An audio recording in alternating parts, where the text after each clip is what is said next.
Alright guys, welcome back to the channel. I'm the Warlock Reviews, and today I'm looking at the SH Figuarts from Caller. This is probably my most wanted figure, so well, at least in the top 3, so I'm really happy to have it. Anyway, looking into the detailing of the figure, as you can tell, he has some amazing sculpt work, especially on like all the white bits of his armor. Like even on the head, there's like all these different like scratches and stuff. And then if you look at the these are really well done. They have a bit of shine to them in the light, and looking at where he's actually like his actual body, they've got like really good shading, so it's like different gradients of colours and it, well, of purple, and it suits it really well. It actually goes all comes together really nicely. It's honestly insane how good this figure is, and from the back it just looks amazing. You've got the spikes on the back, the spikes on the forearms. It's just amazing, and the tail is so well done as well. Like, and from any angle, this figure looks insanely good, which it just makes it all the cooler. That is his name, but I didn't mean that to be a pun. Anyway, moving on to articulation. He can look down that far. He can look up. Can he look up any further? No, he can look up that far. He gets very minor tilt, but it doesn't really do much. He gets a good amount of rotation out of it. His little shoulder pads, they are articulated, but that's mainly just to cover up the elbow joints and all that, the butterfly joints even. His arm, when you move out the shoulder pad, he can go all the way up like that. You get a really nice bicep swivel out of him. And his elbow has pretty good range, you get just past 90, which honestly for this figure, I'll happily take. Hand has some articulation, nothing massive, but it gets the job done. Right, leaning forward, he can lean, when you use both parts of his abdomen, his like there and there, you can get really far down actually. Going back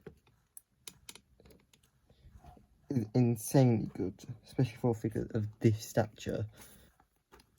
He gets a good amount of tilt and really good rotation, to be honest. Moving on to the leg, he can kick that far forward, which is more than enough for him. It allows you to do all these cool poses with him. Kicks that far out, so not a full split, but it's good enough. Can't go back really at all. He's got double jointed knees, so you can get like the cool uppercut knee thing he does in the film. He has a good rotation at the thigh, good side swivel. The foot has really good pivoting.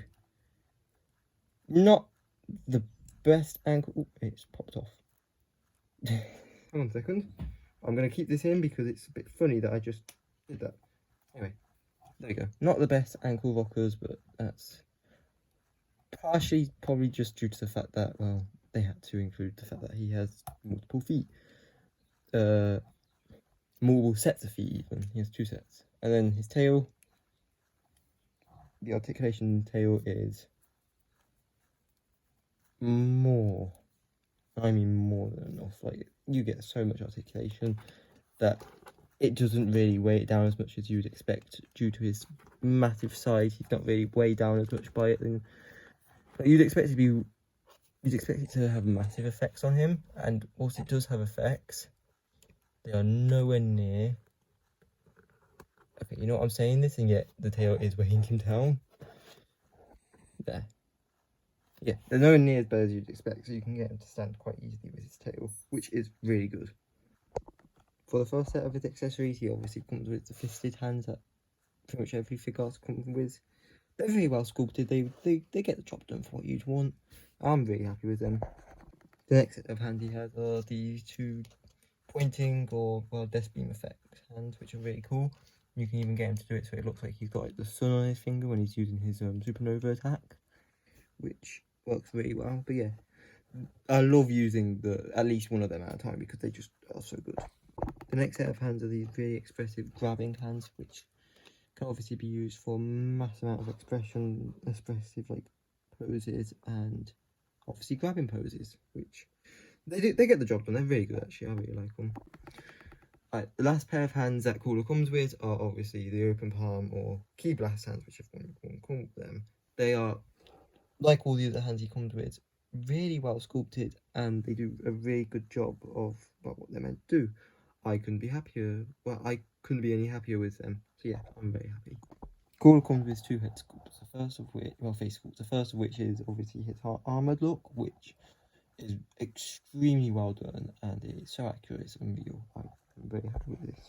The second face sculpt he comes with is very cool. It is when he's got like not the armor on the face, so you can see his mouth and everything. It only appeared very shortly in the film, and it only really appeared when he was powering up. But it does the job really well, actually, and I'm very happy with it. The last accessories he comes with are these extra feet, which are like, they're more like grabbing feet, which I'm not going to put them on because they take too long to put on and off, and it's going to be hard to show them off, but they are really well sculpted, and I feel like if you have like some type of armor to like represent like a rock or something, you could have his foot on, you could have one of his feet like this on that rock, so it looks like he's like perched on it almost, which would be really cool. Yeah, they are really cool. Overall, I would say this is probably my favourite figure that I own. I just think the amount of detail they put into it is insane. I just love every singular aspect of it, and like the amount of cool poses, both simple and more dynamic, are just unbelievably cool. And I'm so happy I have this figure, and I'm so happy I was able to show you guys it. I hope you enjoyed, and I'll see you next time.